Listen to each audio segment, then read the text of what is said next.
Gentlemen,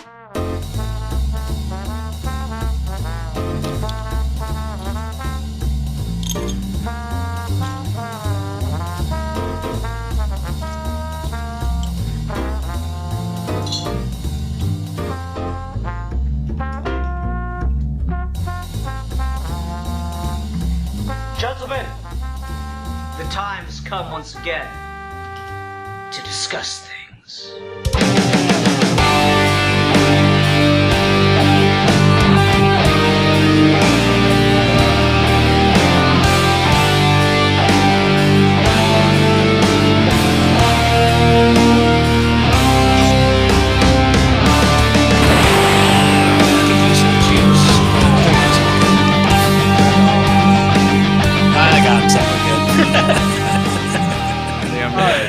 Hi everyone, welcome to another episode of Geeky Gentlemen. I am Sid Part 2. Joining me today is... I geek for fun. And Steve. And I am Darth Sidious, here to talk about Star Wars. We got Shiv himself. Not my favorite film in the franchise, for obvious reasons, but you know. No, what's up? It's that Matt kid, and I'm back, baby. He heard the call. He saw last week we talked about the Star Wars comic, and then I was like, fuck it, let's do Rise of Skywalker. And Matt was like, I am needed. My people are needed. It was like the fucking bat signal. The Matt signal. Exactly. It's like 90,000 autonomous drones. Yes, so we're here this week to do the Rise of Skywalker, which, God, this movie's like already old. It's like 7 years old now. It's crazy. Yeah. It feels like it just came out and disappointed millions last week.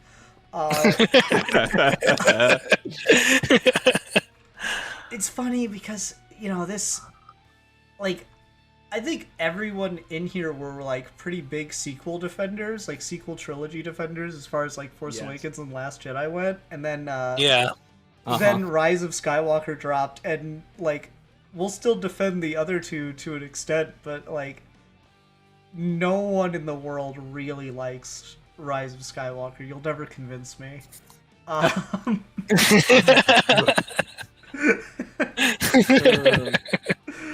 I'm interested to see the tone this conversation goes in, because I was telling Matt this the other day. Like you said, most people don't like this movie, and like at bottom you're going to run into like people who are Star Wars fans that kind of appreciate Star Warsy things about it but still don't think it's a good movie. But my big hot take is it's not just a bad movie, it's an evil movie. It's genuinely one of the most evil, cynical, soulless things ever made. And I feel like it's underhated. I think we should be talking about this movie in the same breath as like the worst movies ever made. Damn. Okay, that's a spicy meatball. Alfie, I love the energy. You were kind of talking a little bit last week about how like you used to be the lone voice defending the Rise of Skywalker, and that's kind of changed for you. Did this walkthrough change that outlook for you at all? Yeah, it's my opinions are pretty solidified on that now, and I guess the difference I'll have is my issues and kind of the big problems I have with this now.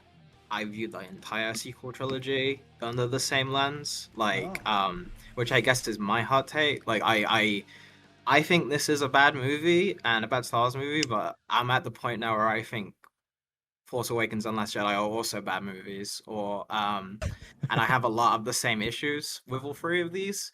In terms of what you were talking before, Steve, where you were talking about it like being cynical and being kind of like there's kind of like a rot at the core of the whole thing. I do also feel like, though, despite that, there is a lot of very lost arts in those movies compared to what you see in the 2020s, in terms of technical filmmaking, in terms of feeling like the money the movie had is being put on screen, in terms of feeling like it is a blockbuster event, especially with other projects that have come out since with Star Wars.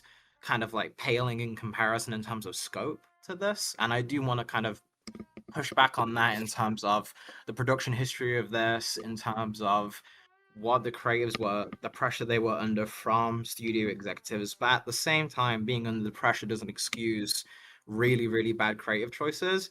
So I'm kind of like in a weird spot where I don't hate these movies. I don't have any vitriol in my body for it. I'm kind of like out hated with stuff. I feel like we've spent a lot of time hating a lot of art and it hasn't really changed anything. So I'm not really in the mood to like super bash something, but I do feel like it's worth talking about how it led to this and why decisions were made that kind of you had like one shot to nail 7, 8, and 9, and the fact that everyone kind of looks back on stuff as just like not a lot of people are really proud of it. It feels like it's being erased entirely that they even happened, and I think that's a shame because I do think there are a lot of cool ideas in the sequel trilogy, and I do think a lot of the cast didn't deserve what happened to them from both the fan base and the creatives involved.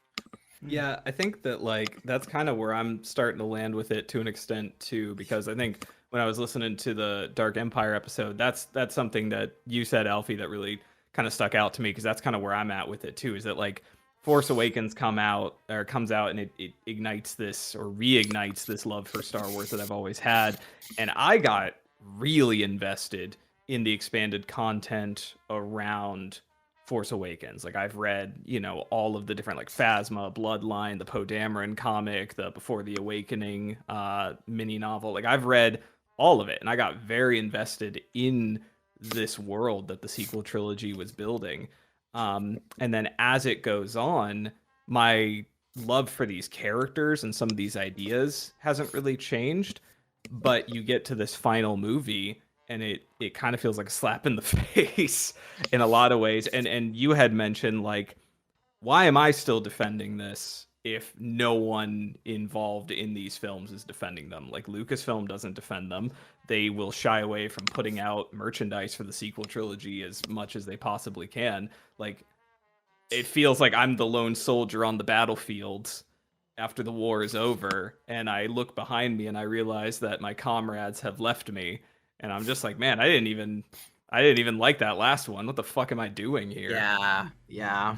That's exactly how it feels. It feels like you spent a lot of time defending it and justifying decisions and then being like, oh, well, at the end, like they stumbled it, but like there was still stuff good into it. And then you come down years down the line and it's just like, what was the point of any of it at this point? Where's my animated series that like expands upon the right, good like stuff something. like Clone Wars did for the prequels? Like where's any of that? And it's because like the Clone Wars cartoon show, even if I don't really love it, like it at least started as a passion project from George and Filoni, whereas like no one is there. We don't have that for this. It's a cynical, like, if there's no business sense to do more sequel trilogy stuff, they just won't.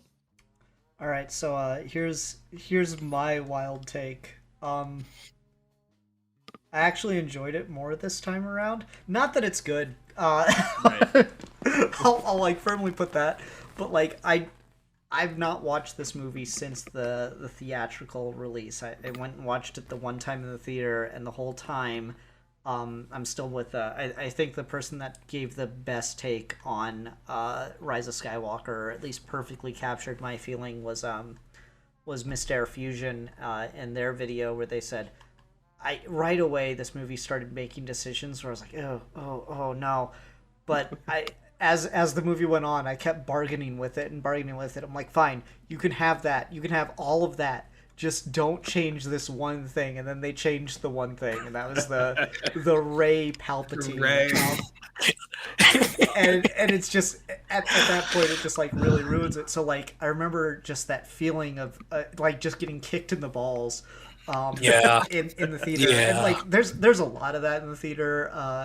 All the reveals, the Snoke in a tube, and like the first introduction for Rey is a training sequence, and all kinds of stuff. There's just a lot of reveals that really just left a bad taste in my mouth. But the one that hurt the worst in the theater was the Rey Palpatine. So I just was, especially after that point in the film, just nothing left in it could really revive me. after that. So, I kind of sat on it for, over half a decade, apparently. And then I've come back to it and like, so now that I know that shit is coming, and it is still bad, it's less effective to me. Like, it's a less emotionally devastating this time around. So I was able to kind of enjoy the high moments of it a little bit more. I was able to appreciate certain scenes a little bit more. Like, I will say this, that Rise of Skywalker has over the other films in the series, which is really weird because it's another Abrams, is Force Awakens and Last Jedi. My biggest critique of them is I don't like the humor in them. Not that it's not funny, but it's very like modern blockbuster humor, kind of MCU jokes kind of thing. Whereas Rise of Skywalker, I feel actually did a better job of capturing the Star Wars particular humor that Lucas was going for, particularly with C-3PO in this. I thought that just everything with C-3PO was actually really, really good, and I really, really enjoyed that. And it just like hit the right tone for me, that the other films I feel like kind of missed out on. So That's so funny because I low key like kind of feel the opposite. oh, Yeah, same. Like I feel like Force Awakens really nails it. And I feel like Last Jedi has a slightly different humor style, but I never quite understood the MCU comparisons. And then I get to this movie, and I think there's two bits that make me laugh. When Rey looks at Poe and says, "You know what you are? You're difficult. You're a difficult man." That's hilarious. And when they all look at C-3PO and then he like stares at them and then like turns around like to see what they're looking at, like those two bits are fucking hilarious. But and I know I'm sure there are other bits you're talking about, but like this is the movie that has "They Fly Now," man. Like, Yeah, I mean, made me laugh. that's awful. I'll add one more to you, which is I like when Babu Freak introduces himself to C-3PO. I think that's really funny. Someone explain to me. Amazing. Someone explain to me why they like Babu Frick. He annoys the fuck out of me. And I don't No, know. so here I'll give you this. I agree with you. I don't like Babu Frick, and I don't like the cutesiness in this movie, and I don't like the humor. I like that one particular gag because I think that feels very Star Wars to me, where just a weird, bad, ugly puppet is saying something innocuous and normal, and that sort of weird dissonance is kind of funny. But all the other humor I really don't like. I don't like really anything to do with C-3PO. Especially the whole "we are going to wipe your memories," and like everything in this movie, it will not matter in 2 scenes. Gets him right back like immediately. Just like Chewbacca, that's they're like, "Don't worry, Chewbacca's still alive. It's fine. Don't panic." It's just everybody." Chewbacca's immediate. let down.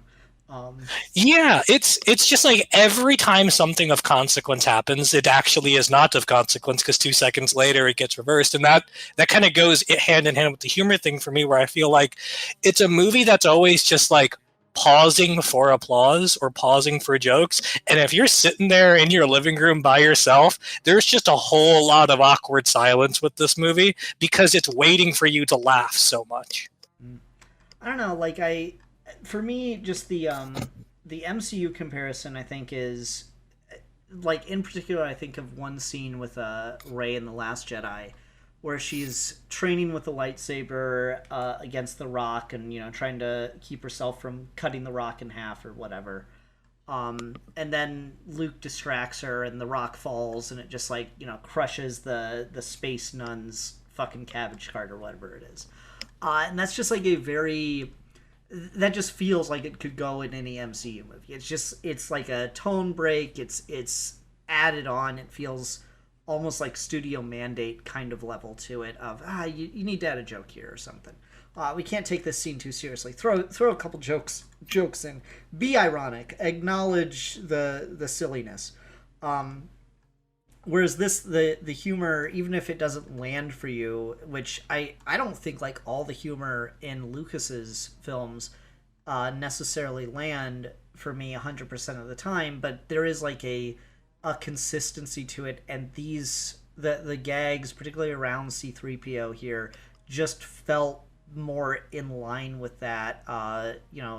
Again, not necessarily commenting on whether or not each individual gag worked, but it felt similar to kind of that like Jar Jar Binks vibe, or just the fact that C-3PO won't shut up and keeps arguing with R2 in the desert or whatever. Just kind of felt along those lines, and it felt more tonally consistent with what, in my mind, I think of as Star Wars humor. Sure. Yeah, I get you. Yeah. But that, so like I had that. The moment in the final battle when like Poe thinks that he's just sent them all in on a suicide mission, and then like Lando says, "But you're not alone," or whatever it is, and all the ships from across the galaxy have shown up. That felt really cool. It doesn't necessarily like work within the context of, you know, the plot, but it felt kind of cool. It's a cool popcorn moment. If it were in a better film, it probably would have been hype as fuck. But here we are. Some of the action too. Just one thing I'm a sucker for with Star Wars is usually the wars side of stuff bores the fuck out of me, because most of the time it's just, oh, okay, how many spaceships can fly around and shoot each other. But like, I like when shit gets like clever or weird. So like doing a landing party on the fucking Star Destroyer was pretty dope. It's like they're not using speeders and the fucking like horse things roll out. That was pretty cool. Cool. Yeah, some of that shit just, you know, worked for me because I knew of the awfulness that I was already going to go into it for, so it just didn't have the same effect. But it's still. I think part of what you're describing there is this movie kind of kills. Not kind of. It does kill Star Wars for the better part of a decade. And all of the love and goodwill people had engendered towards the sequel trilogy prior to this just kind of goes away because the movie says, we don't care what you like about the other two movies. And that's part of why it's so bad and why it's so evil.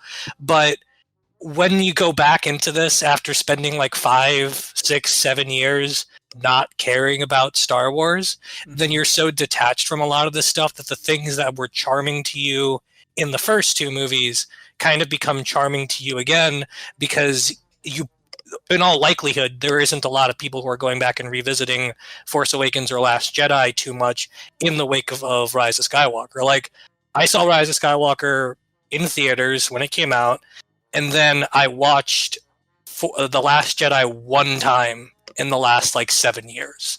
So there's just something about like the way this movie zaps you of all interest in this, that like if there's enough distance, then the vague Star Warsy things that's in all the Star Warsy movies still pulls this one out because it's still Star Wars. But like viewed, like Alfie was saying, as a whole with all three movies together, that's when like the disappointment really sinks in, particularly with like the Rey stuff. Like, you go into this movie on a rewatch knowing it's Rey Palpatine, but that's also because you've had, like you said, 7 years to deal with the fact that Rey Palpatine is such a dumb choice.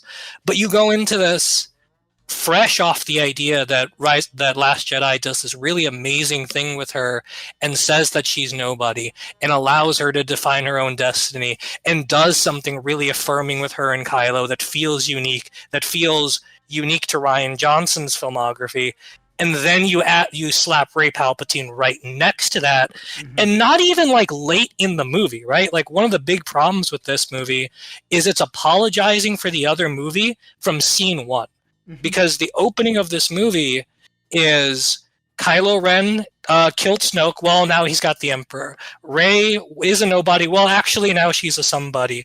Holdo did a thing that flies in the face of space maneuvers, but now it's okay because Poe is a guy and he gets to do something that flies in the space of Star Wars space logic. And then Rey, who has never been trained, immediately is shown in a training montage. It's apologizing for everything from the jump, and going into it knowing that, it probably softens the blow. But just imagine, like, coming off the high of Last Jedi, and then immediately you're 10 minutes in, and the whole movie is like, yeah, none of that ever happened. None of it. See, not even none of it happened, but everything that you liked is bad, is what Yeah. it's actively saying. Yeah, no, it For is sure. the epitome of trying to please everyone, and in doing so pleasing no one. Because Last Jedi, for whatever it's worth, was taking risks and was trying to square some circles, so to speak. But this just like no, that's too far. We can't go that far. We have to backtrack now, and it's just such a mess. Yeah, Alfie. I always thought Since Alfie, you've been quiet for a minute. What are your thoughts on it? Since you said that like you don't even like Last Jedi or Force Awakens anymore. Because I'm a little like iffy on Force Awakens with the conclusion of Rise of Skywalker, but I still liked parts of it, and I still really like Last Jedi. But what are your thoughts, since you're saying that they're all bad now? And again, when I say that, I'm mainly comparing them to how much I like and resonate with the first six. Kind of like as my liking of all of those has increased, my dislike for these three have increased a little bit more. And it's in the terms of, as well as I've learned a little bit more about filmmaking, kind of expanded my taste a little bit. I can appreciate it from a different angle.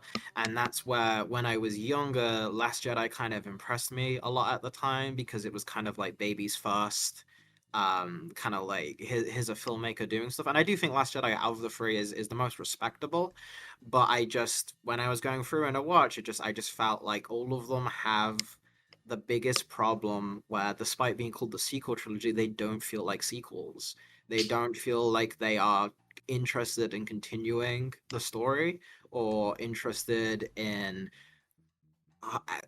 basically, there was this idea that every time a new Star Wars thing came out, right, it kind of recontextualized the other stuff, and that's why you got these negative reactions all the time. Because when you get to Empire Strikes Back, it changes A New Hope. When you get to Return of the Jedi, it changes A New Hope and Empire Strikes Back, and then so on and so forth, right? And it feels like with Force Awakens, J.J. Abrams was kind of like, in the same way with Rise of Skywalker, he was paying off the everyone freaked out about The Last Jedi, we have to walk that back. Force Awakens was very much everyone freaked out about the prequels, we have to walk that back kind of movie. And then once you get to Last Jedi, Ryan Johnson isn't interested in walking stuff back, but he's more so interested in also, here's my take on deconstructing the myth of Star Wars. Here's my take on, we've inherited Star Wars. What do we do with that? And that's an interesting enough question, but it's also a question that comes from someone who is a fan of the material, not someone who created it. And I think that's a big distance between these three movies, where they feel like the works of fans. They feel like the works of people that are a little scared of Star Wars, or revert to that by treating it with more weight than it really was ever treated by its own hands. And I feel like that sticks out a lot with the decision making when you get to this, where these movies are in conversation with each other, but they're not building on each other. They're just arguing with each other back and forth. And that leads to a really disconcerting watch experience, where even if you go in from the jump of Force Awakens and you're like, okay, Rey Palpatine, you watch Last Jedi, it does change Last Jedi's like interpretation. If you go with that, and those scenes now read, it's not a fault of Last Jedi's fault itself, but the Rise of Skywalker inherently kind of like, it kind of doubles down on, there's no one can really agree what any of this was trying to say. And I feel like in that case, there wasn't much being said at all in the first place. So when you look back at it, I think you can have a lot of generous reads, and I don't think I disparage anyone that actually likes these things. But for me, it just feels like, we are kind of vaguely talking about Star Wars instead of making movies. You know what I mean? Like that's just a kind of overarching feeling I can't shake. Is when Lando shows up in this, they have this scene where like, oh my god, it's Lando Calrissian, it's Billy D. Williams, he's here. When Palpatine shows up in this, they are giving him like reverence, right? When Last Jedi happens and we see Luke, the whole movie's about why we have hero worship and how that's a bad thing, and like this is how we should treat people as individuals, to give them more mythic weight, and it doubles down at the end, right? And it's all really interesting, but it's not how they were treated in the prior six movie, where Star Wars does not treat itself mythically before this. It is really interesting when you come to this. It throws me out of the movie, and on individual levels, I can point to like, hey, I think Rise of Skywalker has a little bit of better pacing than Last Jedi. I think Last Jedi can drag a little bit more than this movie does, but yet strangely, this movie's also more boring than Last Jedi is because there's stuff happening, but there's not really interesting stuff happening. If that makes sense, like it's a really weird mix of ideas that I think fully comes to this is what happens when you have people inherit an IP but do not have anything to say of their own lives through it without first having to have the caveat of like, hey, this is someone else's story that I'm talking about. And like I get you have to do that to some extent, but I just hear that every single time I watch all three of these movies now. I just hear very loudly screaming, this is someone else's story, isn't Star Wars cool, isn't Star Wars important? And I'm like, I don't want you to talk to me about how important it is. I want you to tell me something about it through yourself, right? Like it wasn't important to George Lucas when he was talking about it. He was just telling weird stories that he had of his own life, of becoming a man and stuff like that. And I think Ryan Johnson's the only one who got it. But even I think he is not innocent of, on the whole, being a little too in awe of the Fang. I guess that never really bothered me because it's so couched in its characters. Like Rey and Kylo are written to be characters who are essentially fans of Star Wars. They are two Star Wars fans who are arguing. That is who they are as characters. And when you get into this movie, this whole series of movies, I would argue even from Force Awakens, we're already dealing with this idea of we're sequels in the way that we are an epilogue and that we are examining what it means to live in a world with these stories. But then Rey meets Han and she meets Leia and she meets Luke, and it turns out they're just people. And you're dealing with this group, the First Order, that is very much the legacy of the Empire. It's a bunch of young people who are fighting in the shadow of this regime that they're too young to even remember actually existing.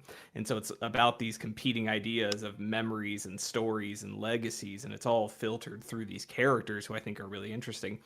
And then you get to Rise of Skywalker, and it starts literalizing all this shit. Like the First Order is just literally the Empire, including literally having Palpatine. And, you know, we have Lando coming back to literally just save the day because he's the old school hero. Whereas the first two movies, I get what you're saying, but it's so couched in these really interesting characters being from their perspective on the universe that they live in that I feel like it's warranted. And then you get to this film and it removes any of that kind of meta textual stuff and is just like, nah, here's just Palpatine again. Here's just all these characters again. We're not actually doing anything interesting with this.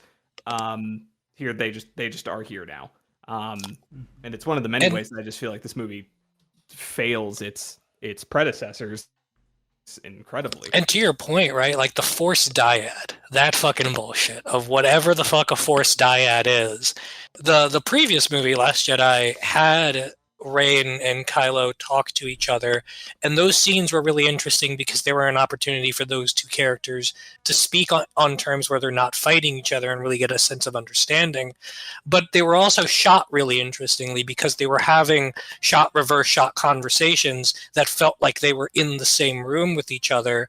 And then over time, as those conversations build, their interior worlds would eventually merge.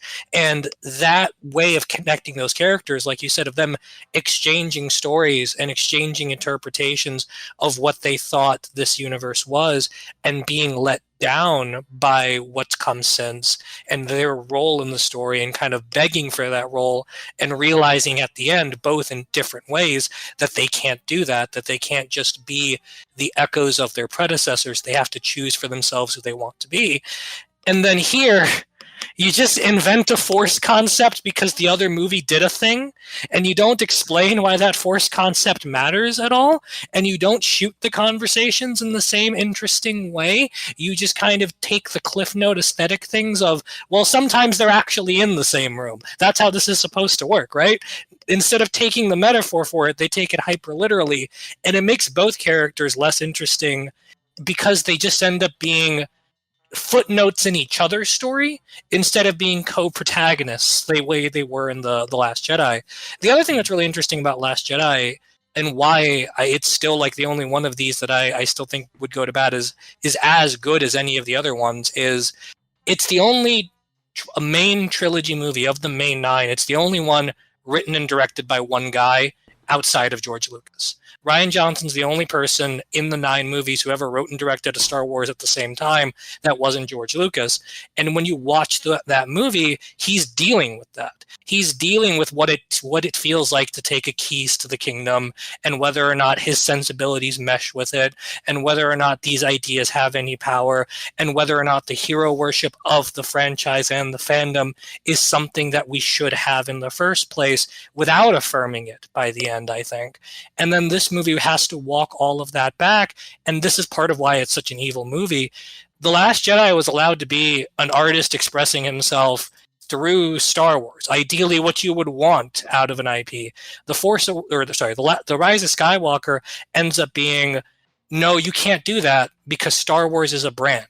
The brand has to stay preserved. Everything has to be couched in things that are sellable within the Star Wars universe. You've alienated too many people by being an authentic artist. We can't do that. Now we got to go back and make a movie by committee, which is why every choice in this movie has no consequence. It doesn't just walk everything back immediately, but like we were saying before, every scene is a fetch quest with no consequence. And every emotional beat is undercut 2 scenes later. It's a movie that has no courage whatsoever. Like, say what you will about Last Jedi, like it, hate it, whatever.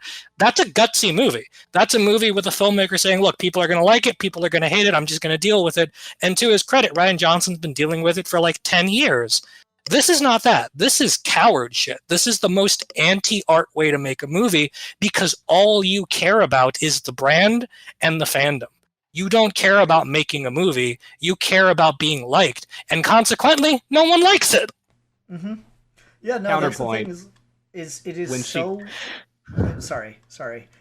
I was gonna tell a stupid joke. Please continue. Okay.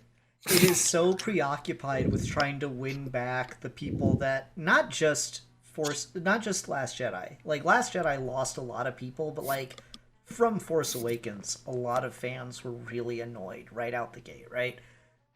This movie is so preoccupied with trying to win back the fans lost since Force Awakens and then double lost since The Last Jedi that it doesn't win back a single one of them. Not a single...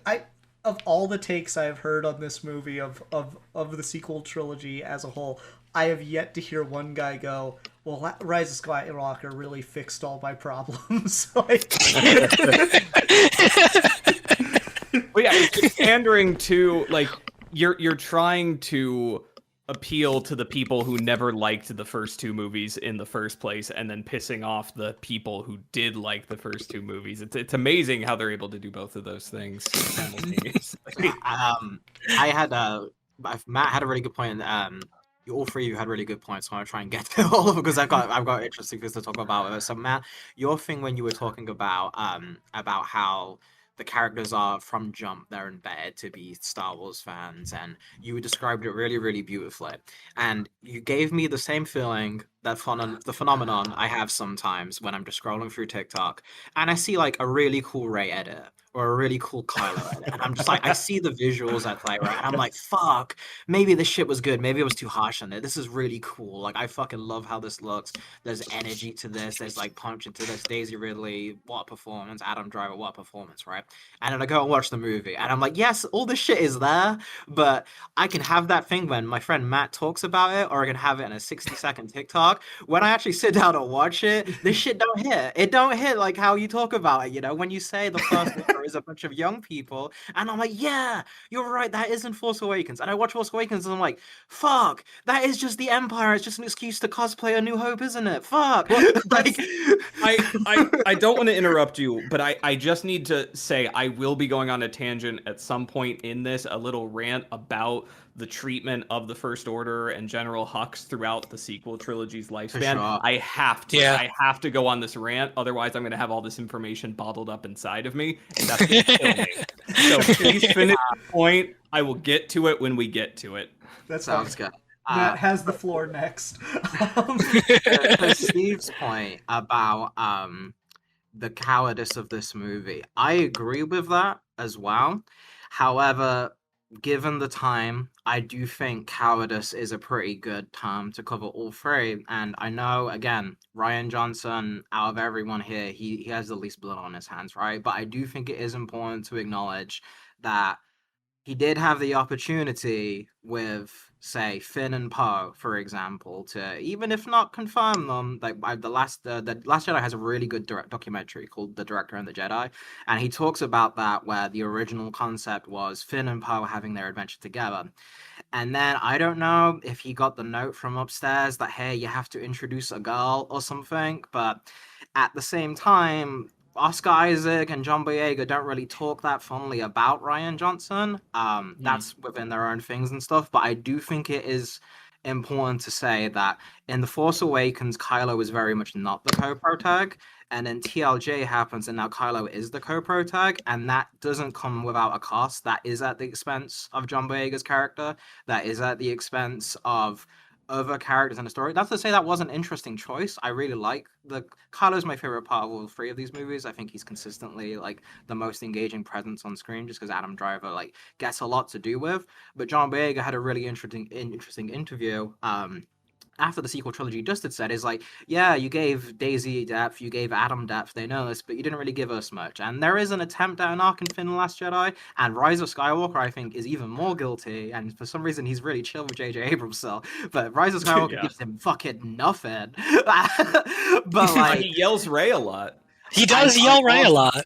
It's part of my thing where like I have a really hard time separating all three of these movies, because when I think of a flaw, I can normally find its root at the beginning or in number two, and I feel like Rise of Skywalker does introduce a lot of new problems, but I don't think the problems it introduces just spawned out of nowhere. I think the quality and the time they had to develop this just fell to the wayside, and everything kind of got revealed by the man in the curtain to kind of the inherent problems from Jump that were here that didn't get resolved in TLJ in terms of, yes, you're asking a lot of interesting questions and you're presenting new ideas, but you're not finalizing anything. You're not giving a take. You're presenting the option for a take, and because you're presenting an option, that is leaving it open to the next filmmaker to say, no, it's not. You know what I mean? Well, I see what you're saying. I want to hear Matt's thing about the First Order, but real quick, I think this is a good segue to talk about what my other big wider problem is, because it's related to this. I get what you're saying, but I think what we need to talk about when you say that is this is a Star Wars problem. This is an IP Disney ownership problem. It's not an individual movie problem. And the big sort of key word when I watch this movie that stands out to me, and I don't say it lightly, is just rampant misogyny when it comes to fandom and IP, because things like female characters doing things that are bad, or bad things happening to female characters, happens in movies all the time. It happens in horror movies all the time, particularly classically. And we always like really jump the gun now and say, well, that movie was misogynistic. And every time it happens, it always kind of reads as superficial to me. I feel like when we talk about the problems of misogyny in filmmaking, we need to take a much wider look and say it's not good or bad things happening to characters. It's the way movies are designed, it's the way IP is accumulated, and it's the way the IP is disseminated. Because I think everything you're saying about the cowardice of not making Poe and Rey, or Poe and Finn a couple, and everything that happens with Rose being silent in this movie, yeah, but that's just a Star Wars thing. That's just a Disney thing. Because at the end of the day, the problem with fandom, and this is a thing that I've been trying to articulate in my head for a little while, but the problem with fandom is that if your aesthetic appreciation of a thing, i.e. fandom, is tied to a corporate entity's constant production of it, your ideology can never fully escape the ceiling of that corporate entity. Fandom can never really be separate from whatever the dominant ideology of the corporate entity that produces it exists to serve. And as much as you want to break out of it, you're still inexplicably locked in that. And the reason this movie, again, is so evil and so cynical and so cowardly and so misogynistic is because what it says is the first two movies introduce a female character in Rey as your new lead, and they face rampant misogyny. The second one gives us Rose, who is both thrown racial slurs and misogynistic slurs and body shamed. She leaves social media. The movie basically ruins her life because all of the fans were angry at her.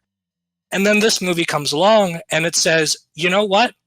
There is this whole contingent of people in the world that love Finn and Poe together, that make fan art of Finn and Poe together. And there's all these people in the world that really resonate with Rey Nobody, that love this idea that this woman can find her voice in a story between legends, that she was not gifted, that she could just find her path in this, that she doesn't have to hold her hand out for approval for anybody anymore. And then you have this other female character who gets to show one of your male leads what the right thing to do is. And then what do? You make a movie aimed at the toxic fans that say, no, none of that. None of that's allowed. And it creates this identity crisis of like, part of why Star Wars dies after this is people fell in love with these characters in spite of good or bad decisions in the first two movies. And then they had to reconcile that problem they had in their mind of like, the movies are not giving me what I want with this character, but I really love this character. I'm going to be a fan anyway. I know I'm going to face misogynistic and racial slurs in the fandom, but I like these characters. And then the company that owns it comes out and says, no, fuck you. You have no right to be a fan of this thing because this is what we say the ideology of the brand is. And I think that level of sort of corporate curtailing of what is and isn't allowed in your fiction makes this one so much worse, because the tension you're describing is there in all IP fiction. The Rise of Skywalker is one of the first movies, I feel like, that just actively says the quiet parts out loud. That says, yeah, we understand fandom is toxic, but guess what? We care about the toxic fans. Mm-hmm. Yeah. Before you get into your big rant, Matt, I just want to say I agree completely, Steve. The fault of all of this, if you go right, is that fucking when that paper was signed to Disney. That was the deal with the devil that has completely spiraled. I think Lucas is just as guilty, but yeah. For sure. Because again, no one forced him to do. He made a fucking $1 billion out of it. You know, it's not really too fast. But Disney and Bob Iger, when you hear about how they talk about this and they talk about the reasoning for why they hired J.J. Abrams in the first place to lead to this, like, I do think if you're gonna blame the blame on some people specifically, Bob Iger is the guy in my fucking. I'm taking the shot at him. Oh yeah, no, for sure. Yeah, 100%, 100,000%. Yeah. Yep.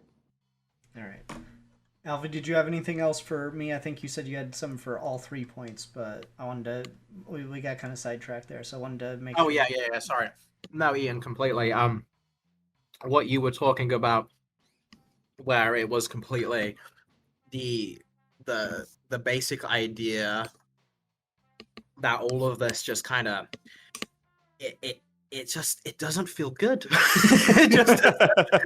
it just doesn't feel good. It feels bad, man.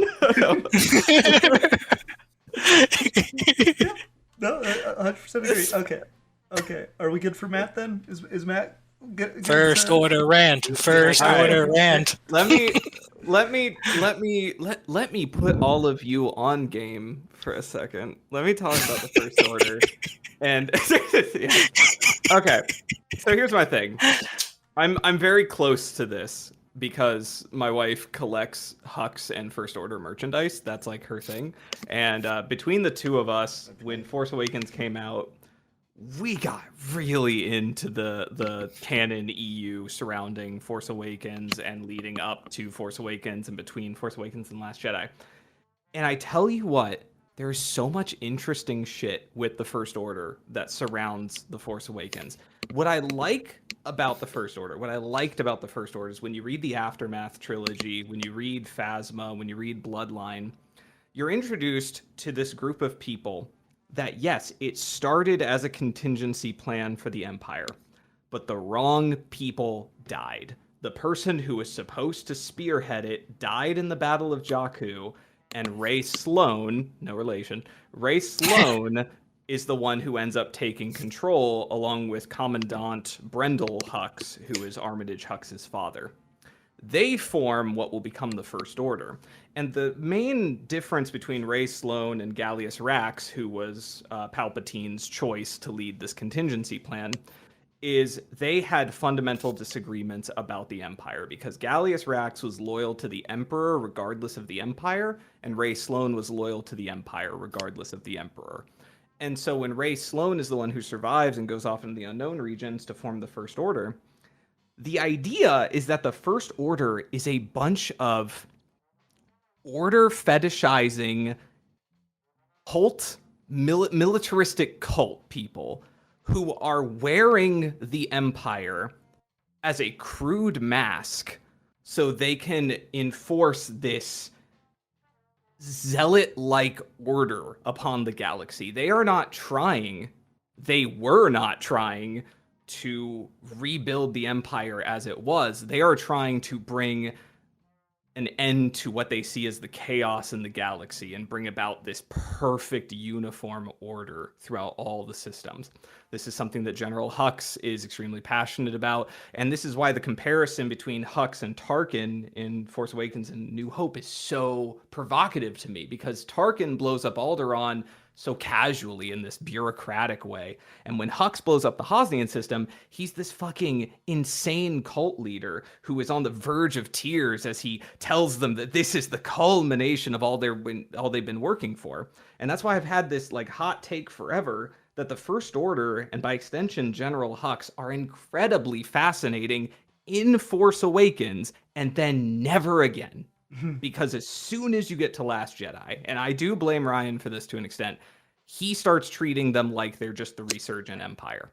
And then when we get to Rise of Skywalker, it turns out they just were the resurgent Empire all the time, and there's not this tension between the young generation and the original Imperials that existed, especially in the novels surrounding the Force Awakens. Even if you read the novelization of Last Jedi, which I actually think does a better job of handling Finn than the movie does, you get a lot of chapters from Hux's perspective where he talks about the difference between these old Imperials who just don't get it. And when you read Bloodline and you hear about the fact that a bunch of the First Order's funding came from senators who had a vested interest in returning things to the way things were, and the First Order's response was basically like, cool, we'll take your money. Also, thank you for showing that we can't trust you. And then they blew up the Hosnian system. I'm like, that's so cool. That's such an interesting idea for this villainous faction that just fetishizes their own order-obsessed ideology above everything. They would not tolerate, they don't tolerate slavery the way the Empire does because they see it as crime. It's chaos, so it must be stamped out. And then as you go through the sequel trilogy, they start removing all these little edges and layers that make the First Order interesting, to the point where Hux is a completely unrecognizable character. They just were answering to Palpatine the whole time, and Hux being a traitor could have been great because you could have developed it in such a way where Hux was really devoted to this idea of what he thought the First Order was, only to find out that it is no longer that thing, or that they are being puppeteered the whole time. And that's what makes him go, this is not what I thought I was fighting for, and I want to see it all burn to the ground. But instead, they're kind of more like, he just hates Kylo Ren, and it's petty, and there's this new Allegiant General Pride, who we've never heard of before, and the really interesting triumvirate of these three young leaders in Hux and Phasma and Kylo that was introduced in Force Awakens and the expanded material, they're actually not that important, really. And it just, they took what started as a very potentially interesting threat that truly was separate from the Empire and just made them the Imperial Remnant, which you then have to square with modern Star Wars focusing on the Imperial Remnant and not bothering to really make a distinction between these two things now. And it's very frustrating. And that's it. That's all I have to say on that. Because I think it's interesting that you point that out, especially because we all just read Dark Empire last week, and Dark Empire has that opening synopsis about how the remnants of the Imperials were in a state of civil war, trying to figure out who is in charge until Palpatine shows back up. And you get a very similar sense of like, oh, you had an interesting status quo of like, what if a different form of the Empire rises up? But then Palpatine shows up and it doesn't matter anymore. And it's almost like history repeated itself with the First Order. Yeah, exactly. I mean, what I think is like particularly disappointing about the First Order as it pertains to Rise of Skywalker is you had like it's almost there because they kind of talk about it for about half a second, then it just doesn't matter. You had like the first time that he's telling that Kylo's talking about this shit to the First Order folks, they're like, they're just a cult. Like there's no tension between the Sith troops, I guess you'd call them, on Exegol and the First Order folks. They're just like, they're just happy to get along and start working together. Whereas initially it looked like there's a good opportunity of, if you're going to bring Palpatine back, which again, terrible decision, we'll get back to. That's my rant thing. Terrible decision, we'll get back to it. If you're going to bring Palpatine back, and the First Order's been like existing without him and arguably doing better, then shouldn't there be tension about that? Shouldn't there be kind of like that like Roman-esque, like the Roman Empire is great, we just hate the Emperor, so we just kind of like want to like push him off to a corner. We were doing better without an Emperor. Palpatine was good to get us in charge, but now he needs to be swept to the side, and we did so much more without him. Like, even though we lost a lot right away after his death, we regained so much, and now we're like on the verge of crushing the rebellion. And what fucking happens, and again, there might be a treatment for that in the movie somewhere. What fucking happens is Palpatine shows up with all his fucking like fleet of Death Stars, also stupid, his fucking fleet of Death Stars, and he blows up a planet, and it fucking reunites the galaxy against him. It's a terrible fucking decision. That stuff and what Matt's saying about like more of the context of the contingency if the Empire fell raises a really interesting problem for this movie, more so than the other two, I think, because when you go back and watch the original trilogy and then the prequel trilogy, as much as I don't like the prequel trilogy, all of them are, the first 6 movies at the very least are about neoliberalism. They are very much about the marriage between an economic and bureaucratic way of doing things enforced literally by force, and the way that you can economically justify everything if you turn everything into that metric over and over again. And the fall of democracy in the prequel trilogy happening when it does in real time kind of shows the solidification of like, okay, this is what the reason it happens backwards is. This is the point in history where neoliberalism basically wins. But then you get to these movies, and I think there is an interesting commentary on the burgeoning right wing of the modern day in the first 2 movies. There's that question of people inheriting the conflicts of their parents and being passed a world that can't possibly sustain them or itself. And the fact that Rey literally lives on a desert planet inside of a wrecked Star Destroyer as that interesting metaphor of like, she is the child of a world that blew itself to pieces and shows no sign of getting better. What hope could she possibly have?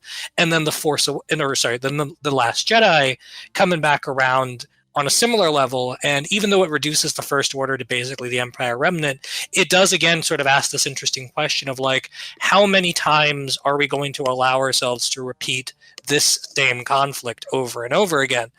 And then you get to the Rise of Skywalker, and there really is no interesting political angle to what the fuck the First Order or the Empire or the Final Order is. At that point, it devolves into Star Wars' most base, most crude level, which is spaceships blowing each other up in a big space war. But it's not anchored to anything. It's not mirroring anything interesting politically or sociologically the way the other movies at least tried to, even if they didn't always do it well. And it makes the First Order, just in this movie in particular, just not an interesting threat. Like, Tarkin's not in the first movie very often, but I love Tarkin because Tarkin's an interesting character and he's played really well by an actor. And he says things that feel like they resonate with a political moment.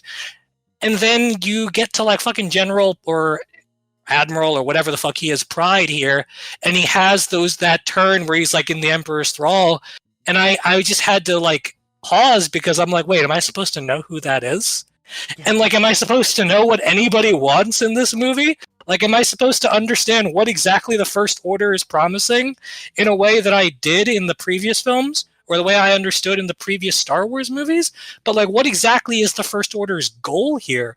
What is the Resistance fighting against, except just the abstract idea of an evil empire? The First of all, I want to say the moment you said bloodlines, Matt, I could kiss you. That was very beautiful, right? It is a god tier Star Wars book. It is. I love Claudia Gray. I was Yep. going through a lot of the books, so it hit me when you said that. But the thing I want to talk about with what you're talking about, Steve, and kind of like the political moment being like perfect for it, right? Is I think a lot of it comes down to just a fundamental dislike or inability to, as much as like these movies and like J.J. Abrams, Ryan Johnson, they're very big on like that. This isn't Luke and Leia's story. This is a new story where we're not gonna prioritize the heroes. They still do, because they missed the biggest thing that would have added so many more layers to the conflict and kind of forced you to do something different, which is they do not allow the heroes to start in a position of power. Like, every single one of these movies cannot handle the heroes being anything but the rebellion, the underdogs, the guys that have to fight this overwhelming military force. And the scary thing about the right-wing movement that eventually has become the dominant force in like US politics right now, and it's kind of spreading across all the world, is it did start small.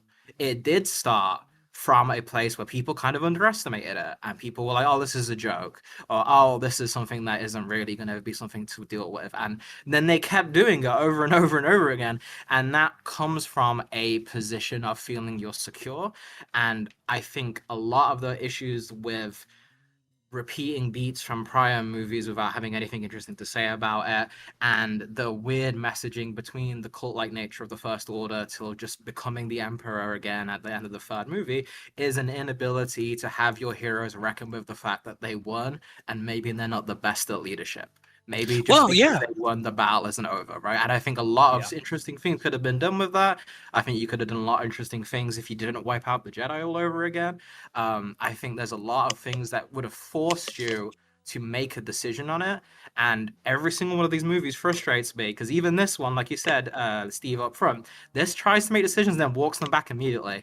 I feel like I go insane with this trilogy, because every single time they have an idea or are forced to make something new, that the movie either ends or something else. And it's like every single time it has an opportunity, oh, I don't need to commit to this, I can segue it. It always segues it. Like, it's the same thing with Last Jedi with like the Snoke throne room scene, right, where like it cuts to the chase on the Return of the Jedi beat, right? Like the Emperor is dead immediately, right? And now Rey and Kylo are here, and we have Kylo immediately go back to being villain mode, and it works for that scene. It's not necessarily a bad decision, but it's kind of indicative of what I mean. Of like, you could throw us something we truly have never seen before, and you walk it back to go to something that's a little bit more safe, a little bit more Empire versus Rebels, no matter what you do. And that's just very frustrating with all of these movies. And it's the most frustrating Rise of Skywalker, because it's the one that happens almost every scene. Something is walked back. Yeah, and I mean, I don't like the prequels, but like, you have to give credit to the prequels for the idea of that is the version of the stories where the heroes won from the onset. It's the version of the story where everything is already right and becomes bad, and the lesson in those movies is what happens when people become complacent, in one sense, but the other sense is how the inability to govern adequately and turning a blind eye to right-wing evils will ultimately destroy you from within. And this is also why Andor is so good, because Andor is borrowing from real political struggles and real political ideology to try and craft a story about what it actually means to meaningfully resist a right-wing takeover of the world. I'll push back on you with the Snoke Kylo thing, because I think that is actually good. I think the Snoke being chopped in half by Kylo is the exact opposite of this, because it's Ryan Johnson saying, yeah, don't do this shit again, you have to find something new. But ultimately it doesn't matter, because we end up right here anyway, and the first scene of this movie is Kylo Ren just replacing Snoke with Palpatine. and also rebuilding his mask, but then like never fucking wearing Never wearing it. I know. I always thought that like the rebuilt mask, because I made a little video on the sequel trilogy, and I was like, I can thematically sort of like do something with the rebuilt mask, but the thing that gets me is the rebuilt Luke Skywalker lightsaber. With the fucking band-aid in the middle of the saber hilt. I'm like, if there's a better metaphor for this movie, I don't know what it is. Yeah.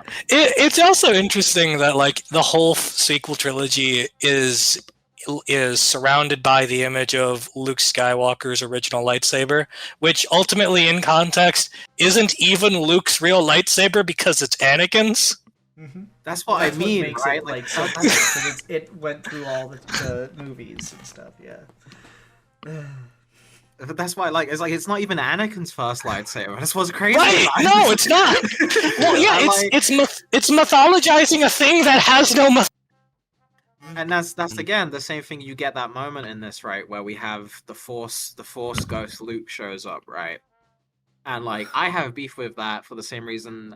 It's interesting whenever I try to talk about Luke in these movies, because like, if you have any complaint, you risk allying yourself with the fucking right-wing losers, and I have to be very like, no, I'm not. I don't give a fuck that he did the choice, right? I want to be clear where it's just like, I think you could have gone in a more interesting depiction, because I like when in TLJ, when he gets some lines, I really like Hamill's performance, and I'm like, man, I wish he got to interact with some fucking people, because that's a really cool idea, and like, it kind of fucks me that he's kind of stagnant in one location for the whole movie. Obviously that's part of the arc, but I'm just like, oh man, it would have been nice if he could go a little bit more. So you have the excuse for that, right? You have the ghost. It's like, you can bring him back, right? You can have him do some shit. And the whole scene is just, again, him talking about an arc he already went on, and is just then giving very simple platitudes to Rey. And I'm like, this would hit harder if you two had any fucking relationship with each other, like, whatsoever. Yeah. The Emperor has this too, though, because like what really I was telling Matt about this the other day. Like Star Wars has always had like its quasi-Eastern wisdom in sayings that sound kind of wise, but if you think about them too much, are kind of gibberish. Like do or do not, there is no try. Like that kind of makes sense, but it also doesn't make sense if you think about it too hard. But whatever, the message comes across. It's interesting enough in the moment in the movie where no one really questions it.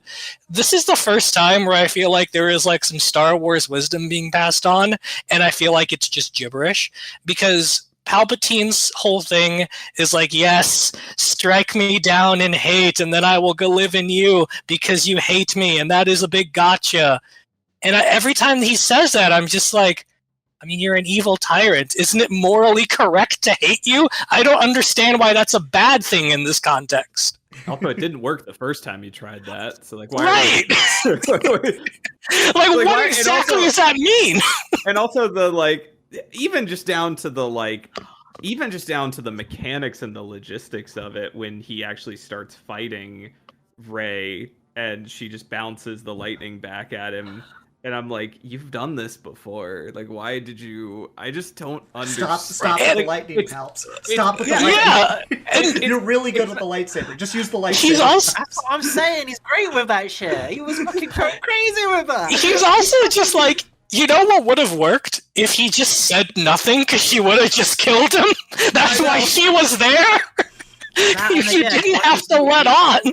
You say that as a joke, Steve, but imagine how much more interesting of a scene that would have fucking been, right? Is Rey turns up, she fucking immediately, because Daisy Ridley's always played Rey with more of like a fury to her, right? And this whole movie tries to be about her having that inner darkness, right?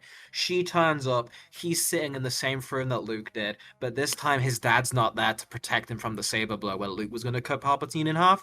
So Rey fucking does it. She just comes in, she fucking ices him, and everything goes quiet.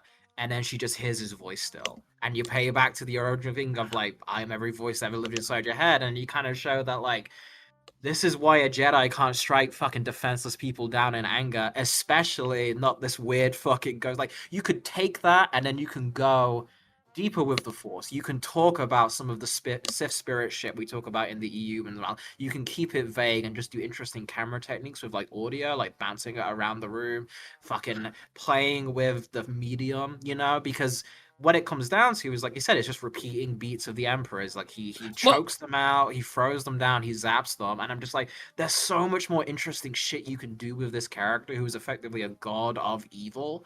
And I think having those things where you're in conversation with the other movies, you're suspending disbelief, you're subverting expectations, and you're forcing the protagonist to actually have to solve the problem on her own would have been so much more interesting.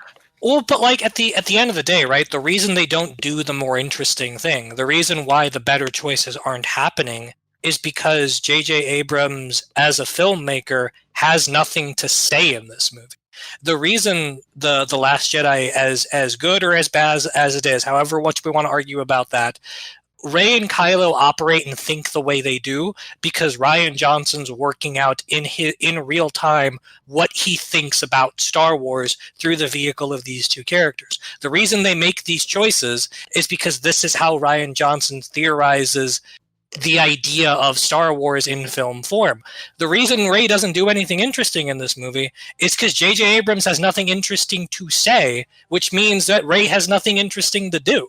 Same with Palpatine. Like, he's not saying anything with Palpatine. He has no idea about what bringing back Palpatine says about his own thoughts as an artist or his own thoughts of the ultimate evil. There's no perspective or introspection from JJ motivating the choices in the movie. The movie is just a series of hallmark moments that are designed to appeal to certain things we've seen in the past, but they're not. It's not art. It's not a person coming into something with an idea that they want to communicate through metaphor and technique. It's just slop. Okay, so I want to talk about how stupid it was to bring Palpatine back within the context of last week's thing, because that does literally the same thing. I've cloned myself 1 billion times, so my death will always be meaningless now.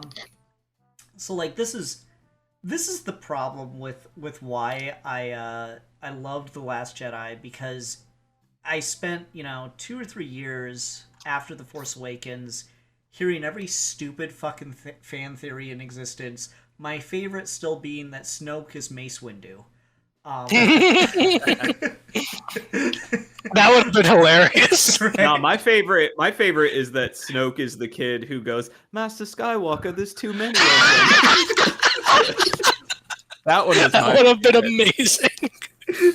Yeah, but we spent like this, this 2 or 3 year period with all these stupid fan theories, and then the movie comes out and it shatters all of them. Again, rightly or wrongly, but it shatters all of them in order to try to say something more. The Kylo line in The Last Jedi that I love is,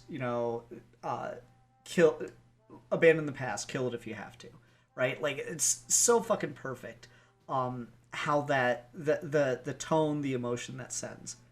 And then you get to this, it's like, well, no, Snoke was actually just a Palpatine clone, and he's got a whole vat of them, and this is one of his paths to living.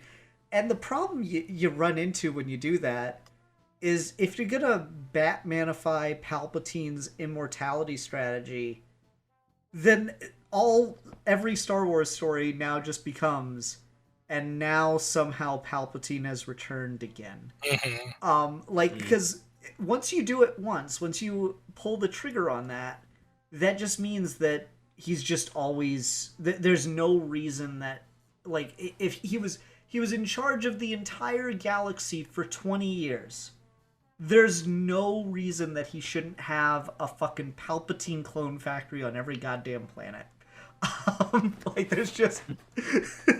There's no, because Kamino just got taken over. He's got the best clone scientists. They built a whole army that was superior to the foundation of warfare in the galaxy at that point, which was droid armies. He built a whole army. He's got the guys that supplanted that idea of warfare, and he could just have them fucking crank out clone bodies. It just reminds me back to The Force Unleashed 2, where like the big moment of that was I can't remember his master's name, the blind Jedi. Ram Koda. Yeah. His whole thing Yeah. is, nah, you can't clone Jedi. It can't be done. Like that, just fundamentally, like just as a you can't do that. And then that being like, no, actually you can. It's like, yeah, I guess, but it's still fucking dumb. It's just a bad idea. It leaves, like, it's a very tempting piece of chocolate, sure, but you think about the ramifications of doing it for 10 seconds and you realize it's a poison piece of candy, because it just immediately fucks any like stakes going forward, and then it retroactively fucks the meaning of the last film in the original trilogy, because it's like, oh no, okay, reboot, all right. Man, that was annoying. Like, it's stupid. Just turns into a Robot Chicken sketch at that point. Yeah. It does. It really does. And so just when I remember like hearing in the lead up to this, like Ian McDermott sitting there being all excited about being back and like getting to bully the new kids and stuff, like that was kind of cool for him. But I was just, it, like, even before I saw frame one of this movie, I was like, oh no, I really don't want him to be doing this. Have him come back, but have him be like a perverted version of a Force Ghost, or just literally anything. Have it be a flashback. Just don't. And immediately, somehow, Palpatine has returned. It's like, and this isn't even talking about the way in which the world first found out that Palpatine returned, which was not the opening crawl of the movie, but is of course the reveal in Fortnite. I'm sorry, that might be a better metaphor than the broken lightsaber getting fixed. Is the Palpatine speech in Fortnite. I've never even watched it because there's no way it could actually be important. But just like it's nothing. yeah, just the idea of this is how we're going to market this movie and like reveal things to the public in a fucking like video game tie-in thing. It's not like an alternate skin or like Darth Vader gets a new fucking dance or whatever. It's just, yeah, here's the big first major plot point of the new Star Wars movie, folks. Palpatine's back. It's like, why'd you do that? It's just such a fundamentally bad decision. Like, more again, like the whole argument about it ruins anything else you would ever do past that point. The thing that bothers me more is just how much it undercuts the end of Return of the Jedi, which is like tied at this point, I guess, for me with The Last Jedi of my favorite Star Wars films. Just removing the big bad in like this, you know, ultimate character journey for Luke and Darth Vader, and just undercutting that, taking it out at the fucking ankles, is just such a fundamentally bad decision. And I can never ever possibly forgive it for that. It also like dramatically oversimplifies the conflict by the end of the sequel trilogy, right? Because instead of now contending with what I had kind of put forward, which is the First Order is the actual ideology of the Empire taken to the nth degree, instead of contending with an evil ideology, you're now just contending with, well, we just got to beat Palpatine again and we'll be good. And it's like, if your story is completely predicated on the idea that the rebels won and then the New Republic failed its people by not governing effectively, which is what we are being shown in all of the expanded material around that is being made right now, then that necessitates that you then need to deal with that. If you just have those same people beat Palpatine again, we're right back where we started. But if you actually have them deal with an ideology and beat it, which is why, like, even though the Trevorrow script is bad, the idea of Finn doing like a within the First Order Stormtrooper rebellion, that's at least dealing with this. We're not fighting just a bad guy, and once the bad guy's done, we win. We're dealing with a larger issue. We're dealing with this ideology that creates conflict in the galaxy, and how do we overcome that? But as soon as you introduce Palpatine, that all goes out the window. And it's just like, well, once Palpatine's been killed again, then we're good, and nothing has been learned.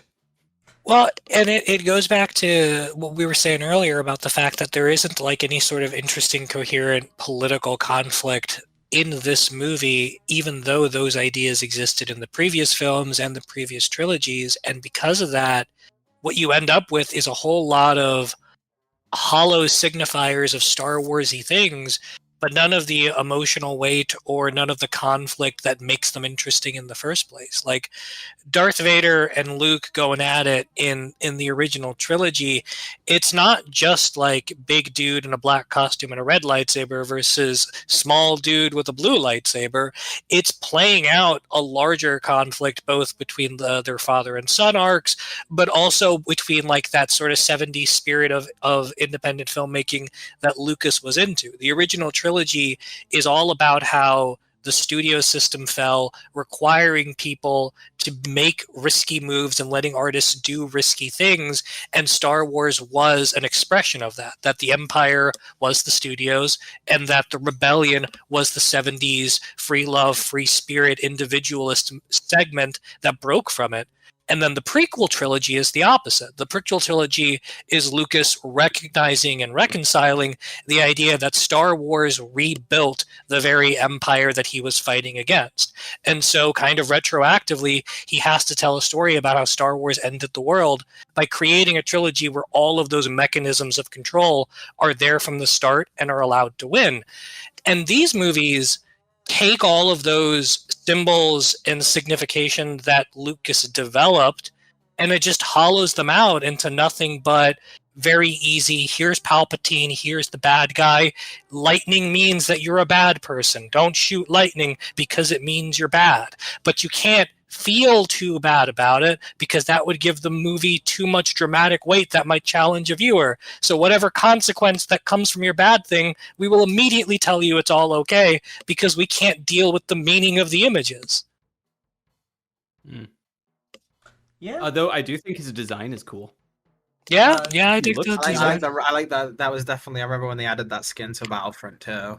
Yeah. It was like, oh, that was the best Palpatine one. I like Rey's final fit with like the hood and the yellow lightsaber too. It's a shame she fucking has it for 2 seconds at the end of the movie.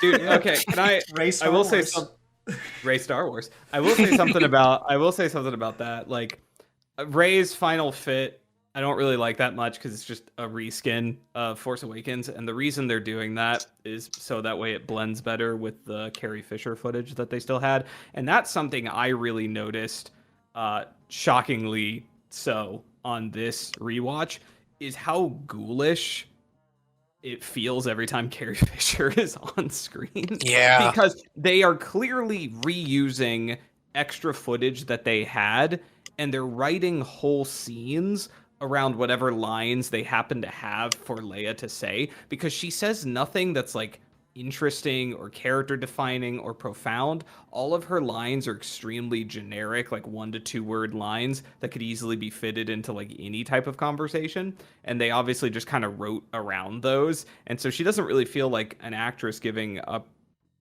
a portrayal. She feels like they've just kind of slotted her in, and just are kind of working with this facsimile of her, and it really bothered me on this watch, because every time Rey would talk to her, Rey would be like going on about something specific in the moment that she's struggling with, and then Leia would just look at her and say something really generic. I would just be like, what the And I feel like this is a thing where a big problem with this movie specifically is just like, yes, the passing of Carrie Fisher was a really big like creative issue in terms of like, fuck, that's Leia, that's Kylo's mom, that's Rey's Jedi Master, like that's a huge fucking like it's a tragedy. And then in the middle of writing a script, I can understand why that would throw you for a loop. It's like, what did we do?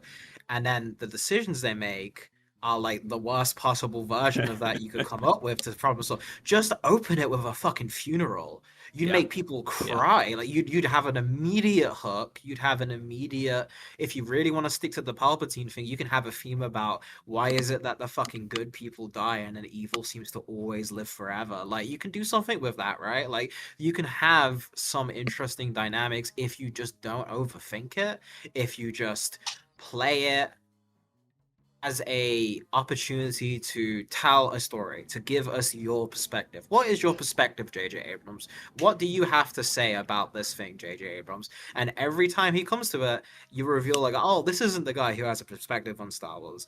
This is the guy who signed on to do Force Awakens in the first place because he wanted to cosplay being George Lucas making A New Hope, and then he left. And then he came back and did this one as a favor after the original director left, and he knew he was going to take the heat, but still decided to get some shit pissed off at the end of it. And then the thing that really riles me about it, because when I spend those times defending the choices and being like, hey, look, this is why we came up with this decision, maybe this is what the reasoning at the time was, etc., fucking vanish off the face of the earth creatively after this.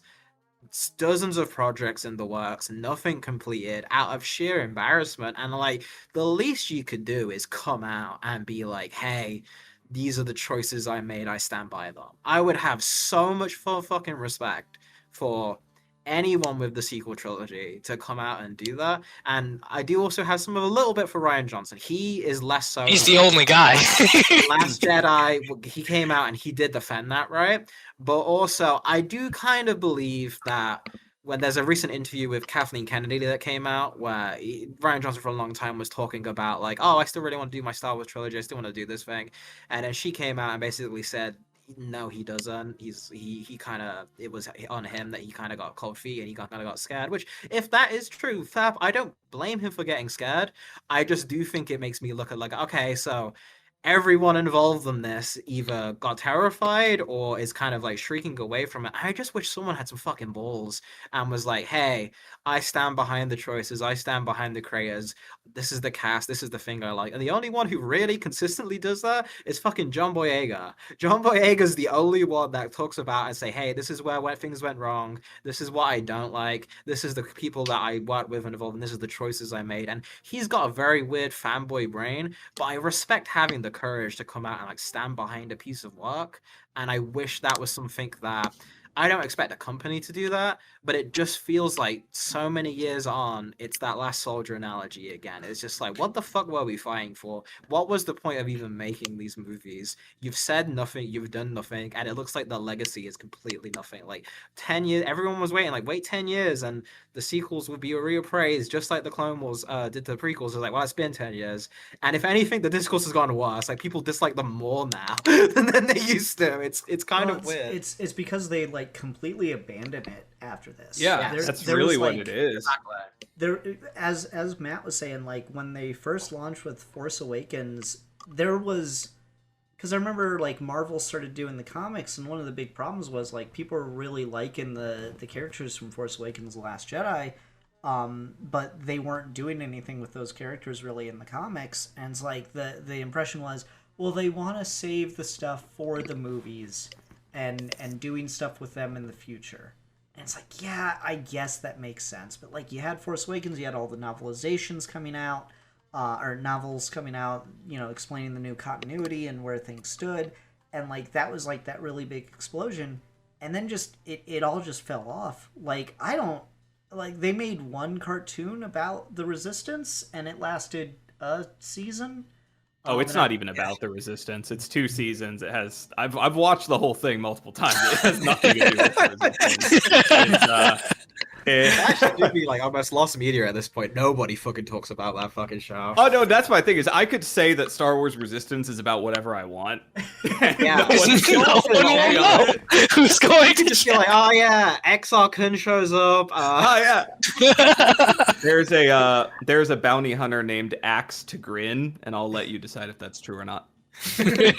Yeah, so well, like they just have done nothing with these characters now, and it's just there's no room for it to to have a revival or a reappraisal, or for people to fucking gaslight themselves into thinking it was good, like the prequels.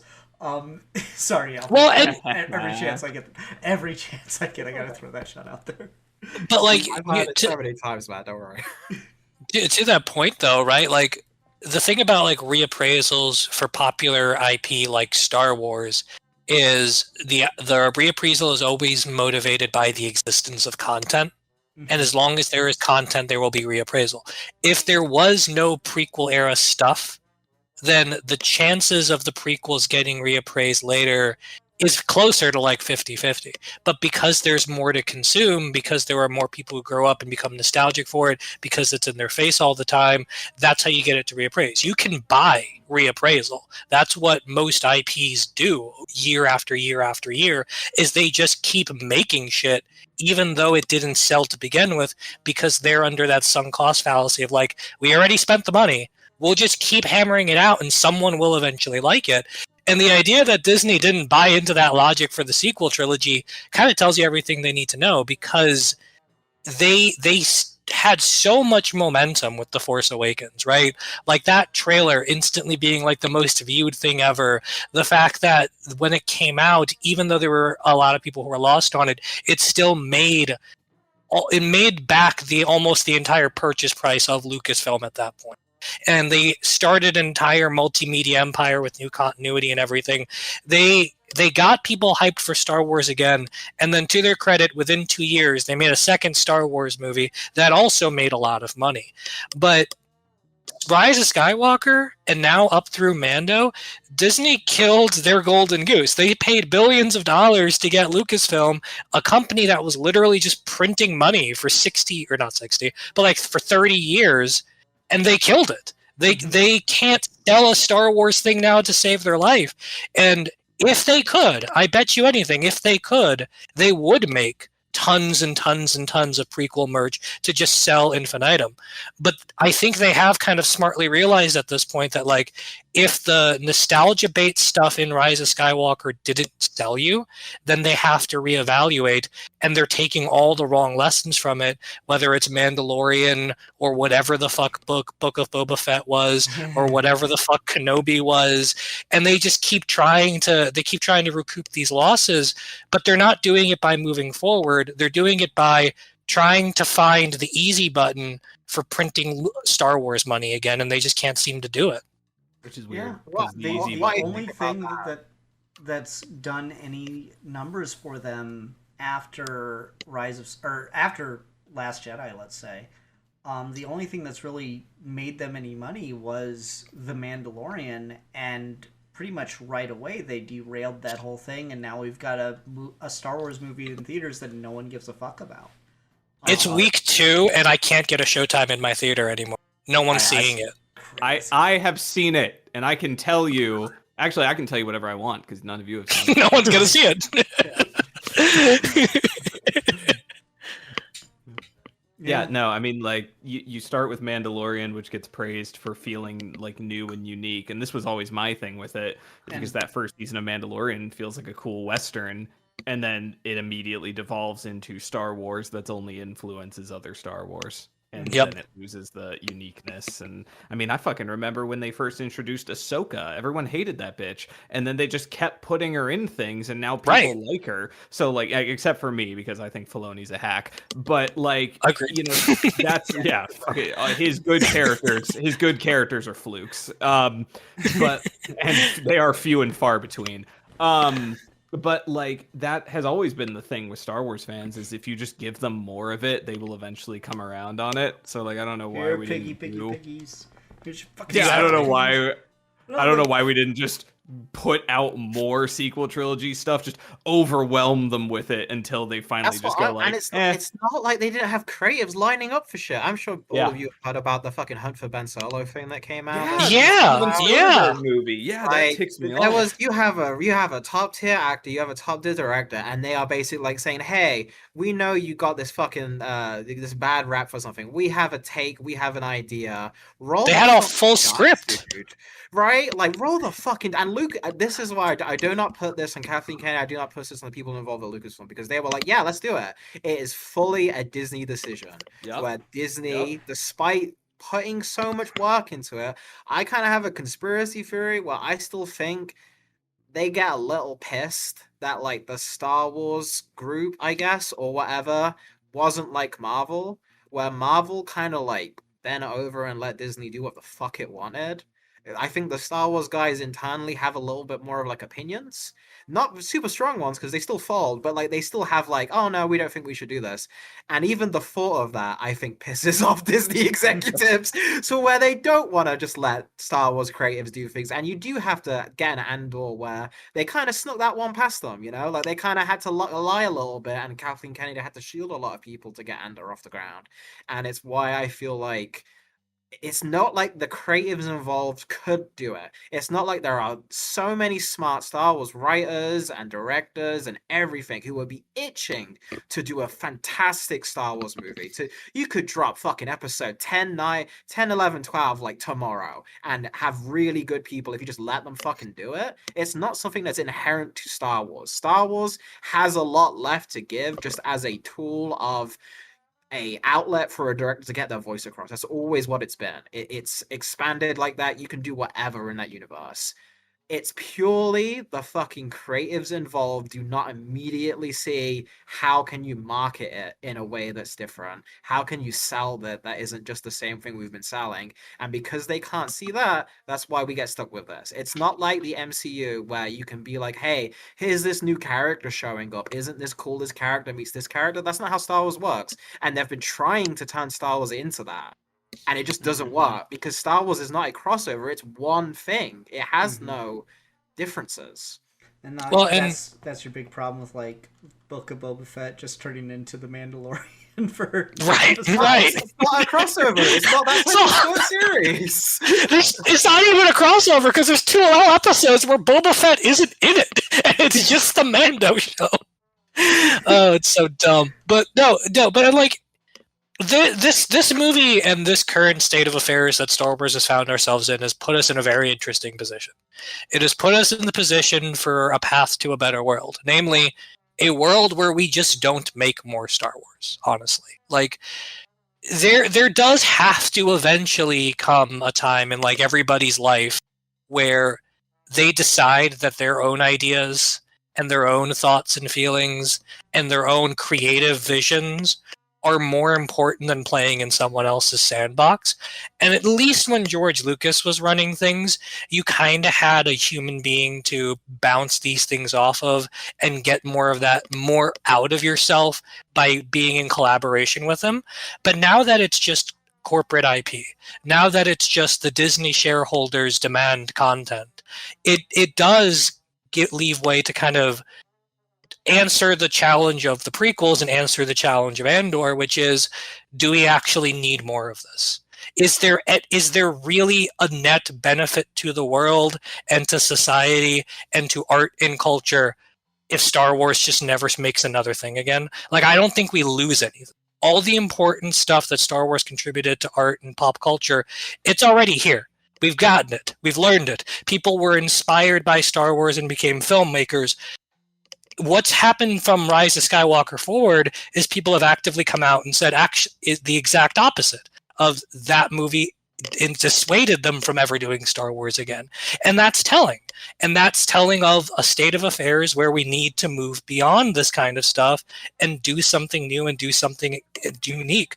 Just because an IP exists does not mean it needs to exist in perpetuity. And this movie is a really good argument for that, because it's a movie that's entirely about the perpetuity of the images with no thought behind what the images mean. And if that's what we're preserving, if everyone is just meant to try and fill in the hollow gaps left into the images so that the images can preserve themselves like some reanimated evil emperor, maybe we just should stop doing it.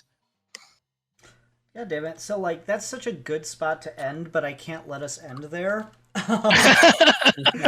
Because we haven't talked enough, I feel, about Kylo Ren, Ben Solo in this film. Oh, yeah. Yeah, we do. Yeah. The good boy. The best boy. Best boy. I again, like you brought it up at the beginning, Steve, of just no. So there's no more Snoke, but now there's Palpatine, who turns out it was Snoke the whole time. Is just such a fundamentally bad decision. Because how interesting was it that like it was set up where no, now he's the supreme leader, and there was like I remember the one good bit of speculation after The Last Jedi that I really enjoyed was, so what is Kylo's path going to be? Because he seems to have just completely rejected the idea of being redeemed a la Darth Vader. Well, I guess we're going to redeem him a la Darth Vader, but like in a really weird... Oh, my mom's dead now. Well, shit. Guess I'm a good guy.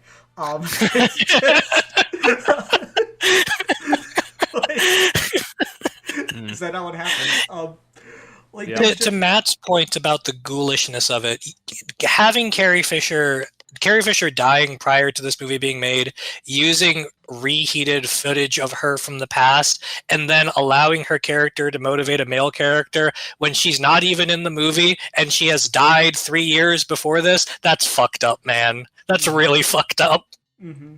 Yeah, no, so like just the place that it left Kylo in of like, can he even be redeemed at this point, was really, really fascinating. And the answer they gave you was, well, I guess, but it doesn't really make sense. They have to kill him all over again. It's just such a stupid... He dies off screen. Rey dies after the fight with Palpatine. For some reason, she seemed fine. I don't understand what killed her. Blocking that lightning just really took it out of her, man. Right?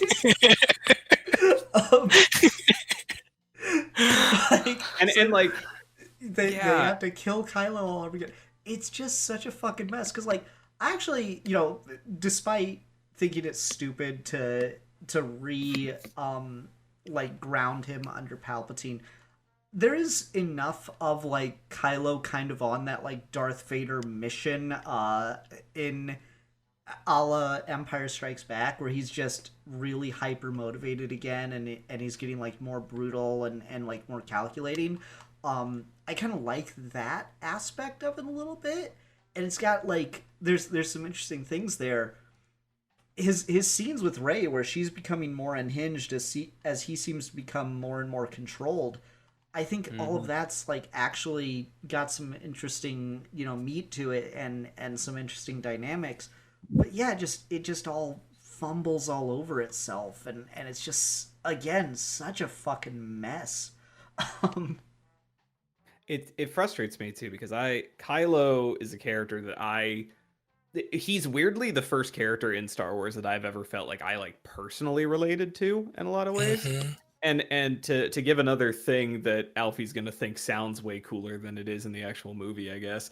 Like, Rey is a Jedi tempted to the dark, while Kylo is a Darksider tempted to the light. And these paths sort of force them to meet each other. And when you have that Last Jedi idea of like, darkness rises and light to meet it, and that was the only justification I ever needed for Rey's sort of prodiginess. Mm-hmm.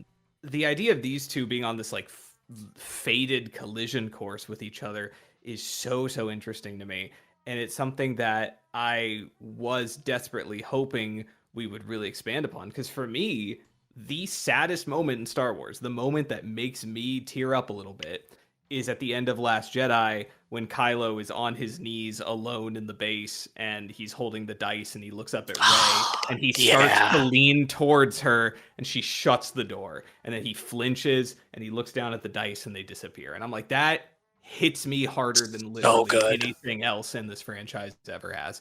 And so for then that character to be brought into this movie, to have not really developed a lot, and then they kind of throw a bone to the Reylo crowd at the end by having her kiss him, but then they've tried to recontextualize it as a kiss of gratitude, which makes me want to fucking vomit.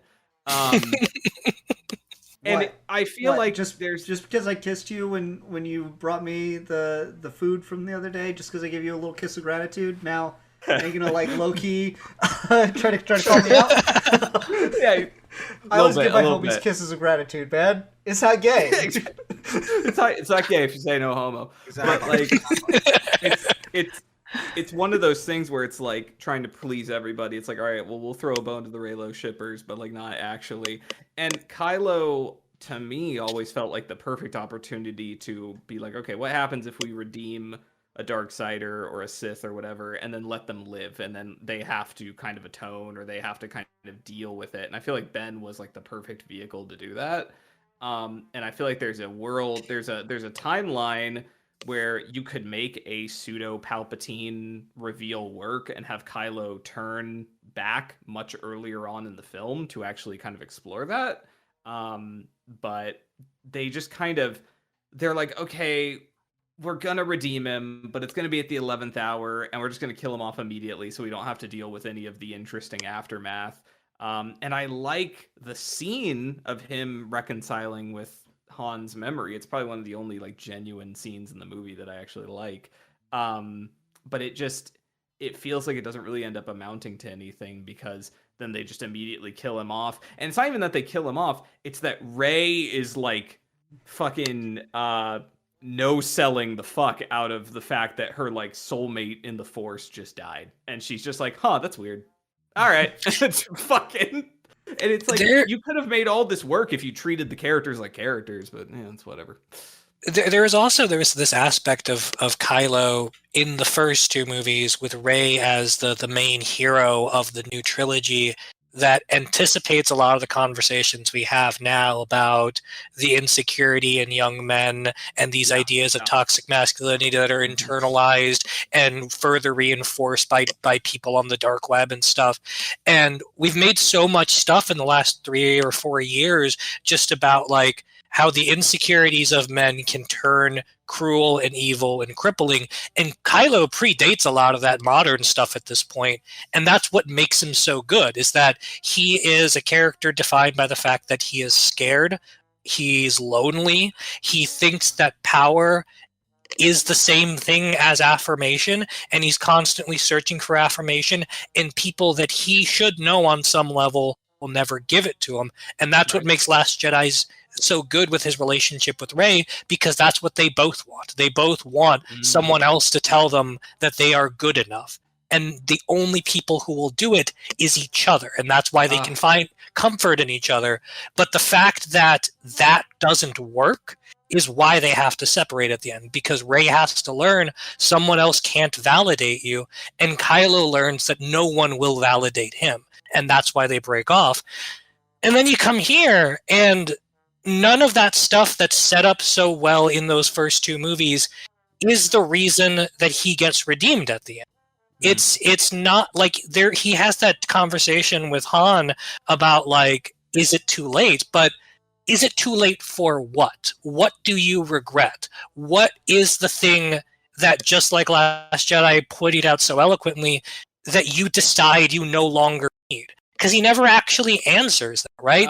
Okay, I'll defend this. I'll push against that a little bit. It's that whole scene where he views Kylo as this thing that is giving him what he wants. And so when Rey tells him, yeah, I did want to join you, I wanted to join Ben, not Kylo. And it's that moment of him going, maybe like maybe I am Knuff, you know?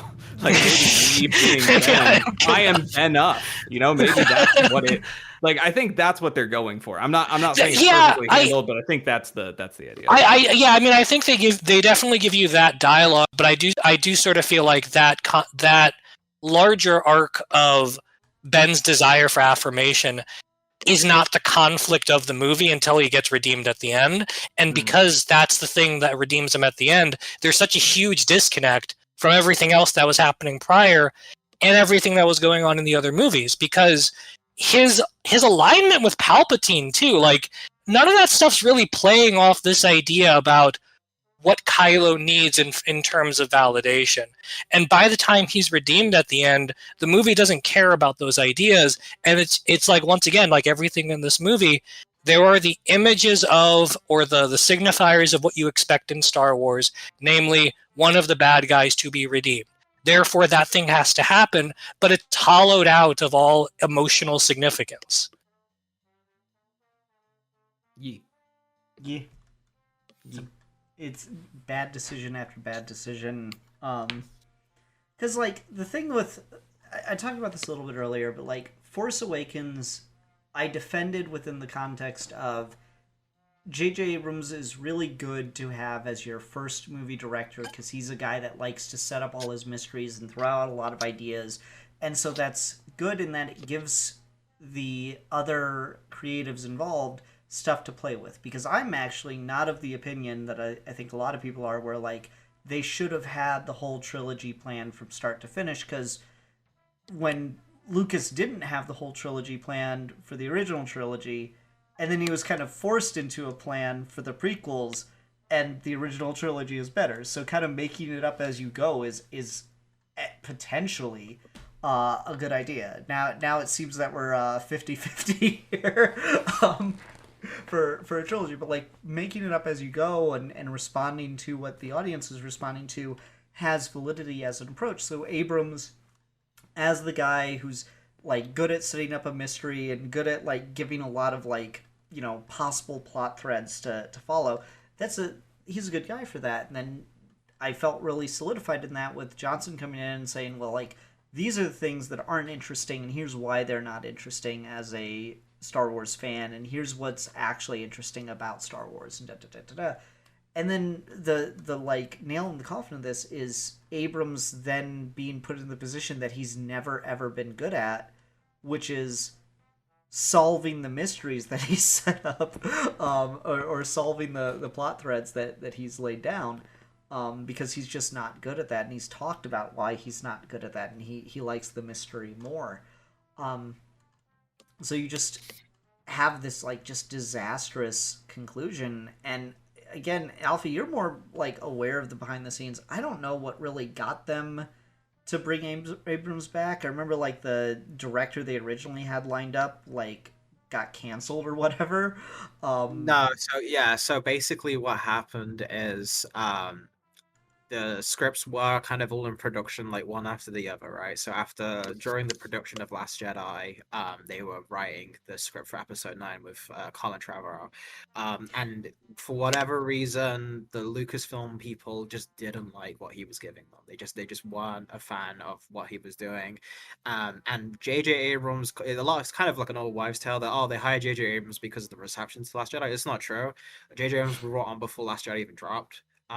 He was working on Rise of Skywalker for about like before Last Jedi was picture locked. So it wasn't. Obviously, I think the development happened in a short period of time because they had specific dates where like it had to come out for 2019. Like they were like when they made the Lucasfilm deal, that was part of the contract, because they'd have a Star Wars movie on these specific dates.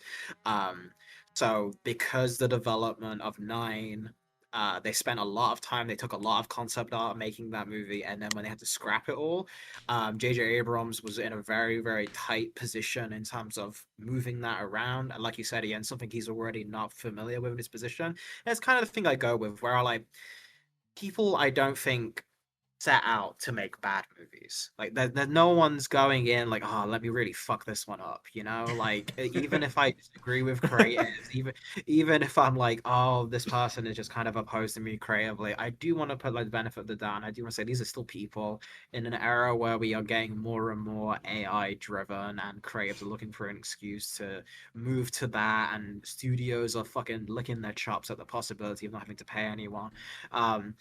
It's easier and easier for me at least, to look back at movies that predate that and try and give them at least a little bit like the people involved and the circumstances of what happened. I can disagree with a lot of decisions, but you can't say it was an easy production. It was a very trouble production. Rise of Skywalker is the only Star Wars movie that has no deleted scenes on the DVD or the Blu-ray. It's the only one, and I believe there is for a fucking reason, because I remember Hooks' actor talked about a lot of his material got cut. There's a lot of stuff behind the scenes of this movie that we just don't know about, and hopefully one day we do find about. But I don't think this is not a movie that was created all holds back, no freedom. The Force Awakens and Last Jedi had much more open sandboxes. You guys can do whatever. No one was really telling them what to do to the same extent. And J.J. Abrams and Ryan Johnson have both attested to that, where they're both just kind of like, yeah, we kind of got free reign and no one really told us we couldn't do something.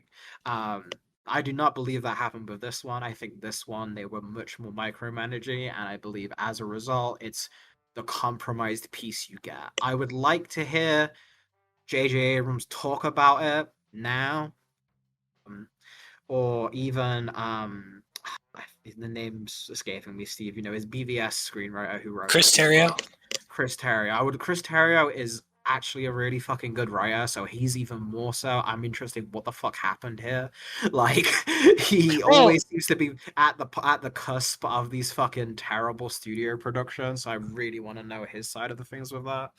Importantly, Abrams has not made a single this. He's got one finally coming out this year.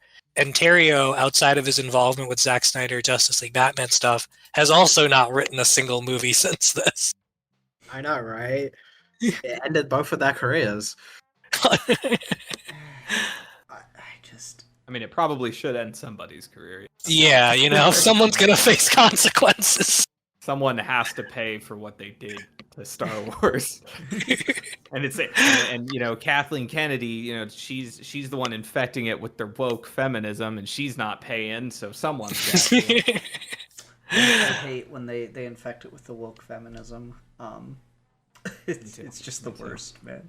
Yeah, I don't know. So I think it is funny to just end. We've talked around Rey a lot.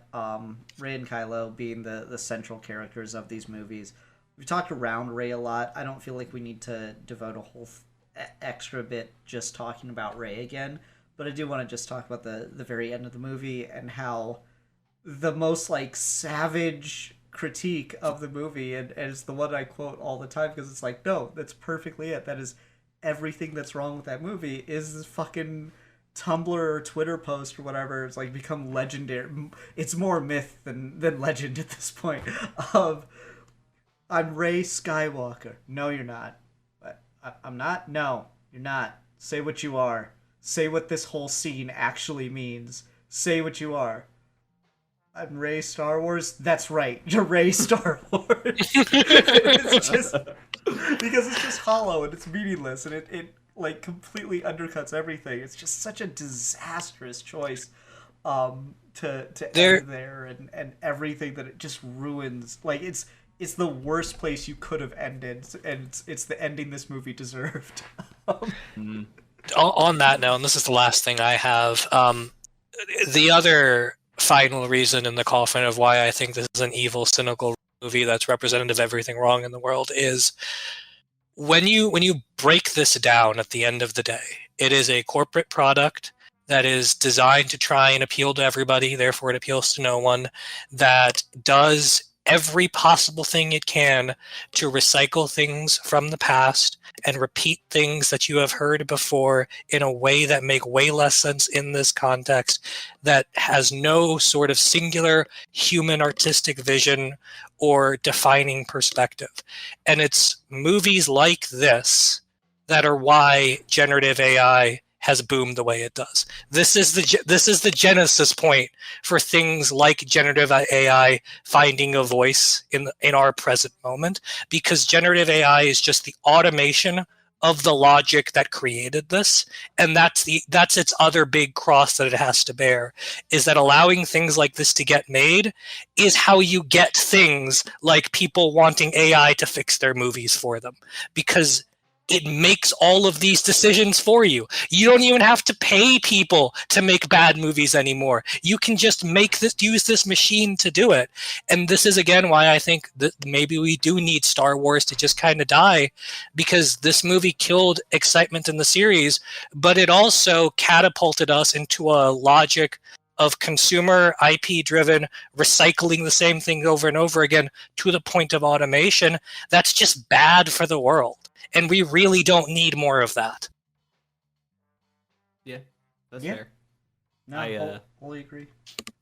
I like agree, but Rey. I also just in general, I think that you can get a little bit too absolutionist with things needing to die.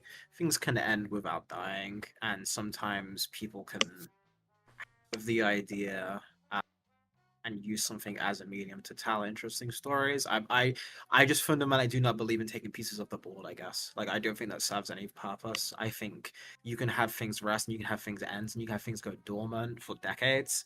But I don't believe in this thing was so bad, this whole thing needs to die. I think that is it's just it's like an inherently kind of negative mindset in terms of what you're putting out into the universe, and I feel like we've had too much of that to where it's been rewarded by things getting worse.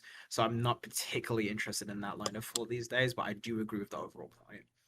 Well, but like, I'm not saying Star Wars needs to die in the sense that we need to erase Star Wars from the canon of existence. I'm saying we need to move beyond the desire that this one piece of the pie that has dominated our culture for so long deserves to exist continually forever just because it was there before. That's the thing I disagree with. It's that sort of realist logic of we cannot imagine a world without this thing, therefore it must always exist, that I think is fundamentally cynical and broken, where we really need to start thinking beyond the terms of Star Wars always needs to be around. And just because it was once big, that it needs to continually take up space in our culture. Because I just don't think anything does. Nothing needs to transcend all time and context forever just because it did once. I agree, and I think you're seeing that. I think people's tastes en masse are leaning towards that on the whole. You see a lot of studios kind of flailing to get people to see franchises, and it's always been, for the last couple of years now, these kind of unsung hits that really kind of grab the people's attention. So I do think what you're manifesting has kind of already happened, and it's the people with the money involved that can't quite accept it yet. All right. Well, I think we're about done with this movie. I don't see myself revisiting this anytime soon. Maybe in another 7 years, I'll get the itch. But let's go ahead and go on to ratings. So I'll give The Rise of Skywalker, also just terrible title. I'll give The Rise of Skywalker 1 out of 5 Darth Ray jump scares. Oh, she's so hot, though. She is so hot. God damn it, we didn't talk about that. Her lightsaber's kind of cool. I'm not gonna lie. I could fix her. Imagine being bit by her weird razor-sharp teeth. Oh, you don't have to. I'm already there. Yeah, I'm just gonna go next because I agree. I would also give it 1 out of 5. I mean, I gotta go with Rey yellow lightsabers that she activates at the end of the movie for no reason, just so they can sell toys. It's a cool lightsaber too. Like, why didn't you just have that? It's why pretty didn't sick. you just have that for the movie? Why did you have to feel the need to earn your her brother's saber back? That's the stupidest And then thing her I've ever sister, and then she gets Leia's saber that Luke was just holding on to. And why wasn't that just it? Because then you wouldn't have had the same fucking problem as Revenge of the Sith, where you just have 2 blue lightsabers floating around. You can't tell what the fuck's going on. But no, you don't understand. That would require her to be the main character of the story. She's Rey Star Wars. She's got to wield all the toys of Rey Star Wars. You're right. I guess I'll go the lowest. I'll give this 0 out of 5. No redeeming qualities. Not even a little. No. Not even a moment that you're like, oh, this was cool. This movie is the goo they feed you in the Matrix to keep you alive while they're harvesting you as human batteries. It's flavorless corporate machine slop that's only there to get a little bit of electricity in your brain and make you clap like a trained seal. I think it's completely unredeemable. It's 0 out of 5 Death Star battle destroyer fleet things that completely ruin the stakes of the movie. For me, like, again, I'm I'm with Ian. Where I'm not gonna rewatch this movie really anytime soon. I rewatch Star Wars quite regularly, but the sequels have been pretty much phased out of those watching, and I have no desire for the continuation of that. When I have like plenty of books or anything if I'm interested, but it's not like I said, we talk about the one artist vision. I have that. I have the beginning, middle, and end, and all works really well for me. So I don't have any desire for that. I don't look at these films with hatred. I don't look at these films with like, oh, this is why I'll defend them like I used to. The arc I've kind of been on is just kind of like they happened. I think a lot of talented people worked on them. I think a lot of really interesting ideas were at play, and I think it was a fun time to be involved in a space like that, despite the negativity and stuff like that. There was a interesting environment, infuriating, like what was going to happen next, and reading all the tie-in stuff, and like looking forward to the trailers when they dropped for all of this, and even the immediate aftermath. Even though stuff was bad after the night, it was still kind of fun to talk about, you know. So like it was a nicer space to be in when these were happening. It still felt like events. It still felt like something important was happening in the moment.